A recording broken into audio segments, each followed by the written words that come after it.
మానవులమైన మనము తెలుసుకొనవలసిన 3 అనే అంకె ప్రాముఖ్యత, 3గా ఉన్న కొన్ని ప్రాముఖ్య విషయాలు, వాటి గ్రహింపు. బైబిల్ ప్రకారము 3 అనే సంఖ్య దైవిక పరిపూర్ణతను, సంపూర్ణతను, నెరవేర్పును సూచిస్తుంది. 3గా సూచించబడిన కొన్ని విషయాలు: 1, త్రిత్వముగా ఉన్న దేవుడు, తండ్రి అయిన దేవుడు, కుమారుడైన దేవుడు. 3, పరిశుద్ధాత్మ అయిన దేవుడు. 2, నూతన జన్మకు అవసరమైనవి 3: 1, మారు మనసు, 2, పాప క్షమాపణ, 3, బాప్తిస్మము. 3, రక్షణ కొరకు మనము నమ్మవలసిన యేసు ప్రభువు వారి కార్యములు: 1, మరణము, 2, భూస్థాపన, 3, పునరుద్ధానము.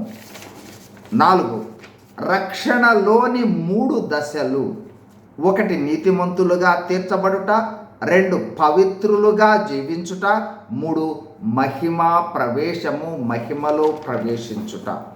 5, మానవునిలోని 3 భాగములు: 1, శరీరము, 2, ప్రాణము, 3, ఆత్మ. 6, శరీరములోని 3 భాగములు: 1, మాంసము, 2, ఎముకలు, 3, రక్తము.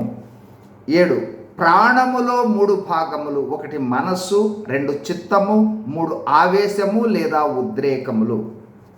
8, ఆత్మలో 3 భాగములు: 1, మనస్సాక్షి, 2, సహవాసము, 3, అంతర్జ్ఞానము.